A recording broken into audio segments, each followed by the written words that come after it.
जय श्री कृष्णा। भक्तों सावन के महीने में मंगला गौरी की पूजा करने से, मंगला गौरी व्रत रखने से सुख सौभाग्य का वरदान प्राप्त होता है। मंगला गौरी की कथा वर्णन करते हैं। एक समय की बात है, पंपापुर नाम के छोटे से गांव में एक साहूकार और उसकी पत्नी दोनों रहते थे। साहूकार के पास में भगवान का दिया हुआ सब कुछ था। वो धनवान भी था, सभी प्रकार के सुख ऐश्वर्य उसके पास थे, मगर उन्हें एक दुख सताता था, उनकी कोई संतान नहीं थी। ये दुख उनके मन में हमेशा चुभता रहता था।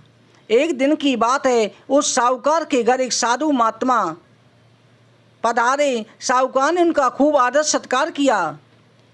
साधु महाराज ने उनको आशीर्वाद दिया। साधु महाराज को अपने संतान न होने की सारी बात साहूकार ने बता दी।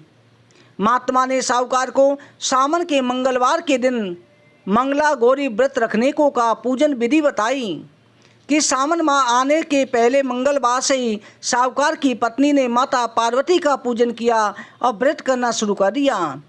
हर मंगलवार को माँ मंगला गौरी का व्रत करती। ऐसा करते हुए कई महीने बीत गए, मगर उसने ये व्रत करना नहीं छोड़ा।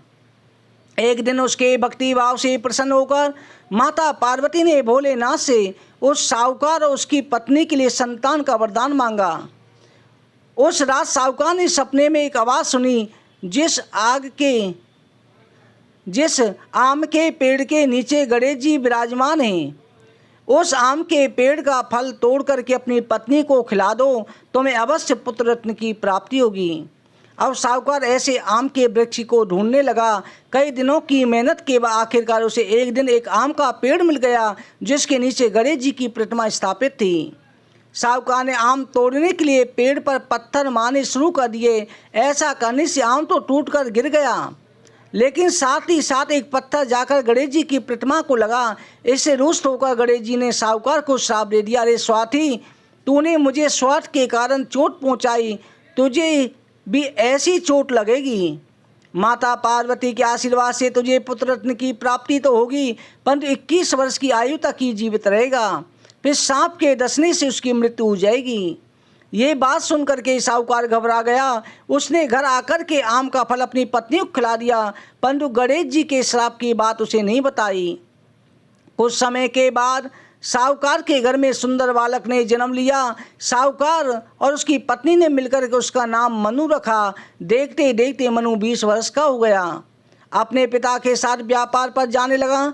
एक दिन घर से लौटते समय दोनों पिता पुत्र भोजन के लिए गांव के तालाब के पास पेड़ की छांव में बैठ गए। भोजन करने लगे, तभी उस तालाब पर गांव की 2 लड़कियां कपड़े धोने के लिए आई। उनका नाम कमला और मंगला था। कपड़ा धोते समय दोनों आपस में बातें कर रहीं। कमला ने मंगला से कहा, क्यों मंगला, तुझे याद है मैं कब से मंगलवार को मंगला गौरी का व्रत कर रही हूँ। अब कुछ भी हो, मंगलवार के बाद मैं व्रत का उद्यापन करूँगी। इस व्रत के करने से मुझे मनवांछित वर प्राप्त होगा, मैं सुख से चैन से रह सकूँगी।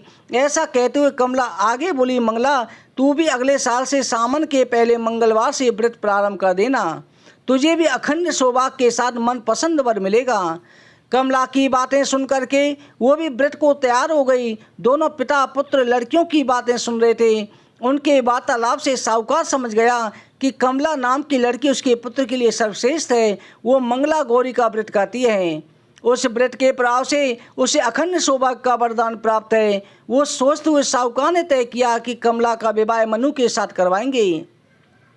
अब साहूकार कमला के पीछे पीछे उसके घर की ओर चल दिए। कमला के पिता उस नगर के नामी साहूकार थे। उन्होंने कमला के और मनु के विवाह के लिए हामी भर दी। मनु का कमला के साथ विवाह कर दिया गया। अपने ससुराल में आने पर कमला ने मंगला गौरी का व्रत नहीं छोड़ा। नियम से मंगला गौरी का व्रत करती थी। उसके व्रत के प्रसन्न होकर एक दिन माता पार्वती ने कमला को स्वप्न में दर्शन दिए। कहने लगी, सुनो कमला, मैं तुम्हारे व्रत से प्रसन्न हूँ। तुम्हारे पति की आयु कम है। अगले महीने मंगलवार के दिन एक सर्प तुम्हारे पति को लेने आएगा, लेकिन तुम बिल्कुल मत घबराना। उस सर्प के लिए एक प्याले में मीठा दूध रख देना, उसके पास एक खाली मटका भी रख देना। वो सर्प दूध पी कर के अपने आप उस मटके में चला जाएगा। तुम उस मटके का मुंह बंद करके बांध देना, जिससे तुम्हारे पति के प्राण बच जाएंगे। अगले मंगलवार कमला ने ये बात किसी को नहीं बताई। माता पार्वती के अनुसार सांप आया, दूध पीकर मटकी में जाकर बैठ गया। कमला ने मटकी का मुंह बंद किया, उसे जंगल में रखाई। माता पार्वती की कृपा से कमला के पति के प्राण बच गए। इस प्रकार मंगला गौरी व्रत के प्रभाव से मनुष्य शाप से मुक्त हो गया। जब घर के सभी लोगों को ये बात पता चली, सभी लोग प्रसन्न हुए, माँ गौरी के गुणगान गाने लगे। गांव की महिलाओं ने कमला से व्रत की विधि विधान पूछ करके व्रत प्रारंभ कर दिया। कमला ने अगले मंगलवार मंगला गौरी व्रत का उद्यापन खूब धूमधाम से किया। ब्राह्मणों को भोजन कराया, दान दक्षिणा देकर उनसे आशीर्वाद प्राप्त किया। इस प्रकार मंगला गौरी के आशीर्वाद से कमला के पति की जान बच गई। हे माता पार्वती, जिस प्रकार आपने कमला के पति की आयु लंबी करी, उसी प्रकार इस कहानी को सुनने वाले, ओंकार बनने वाले सभी पर कृपा करना। बोलो माता गौरी की जय।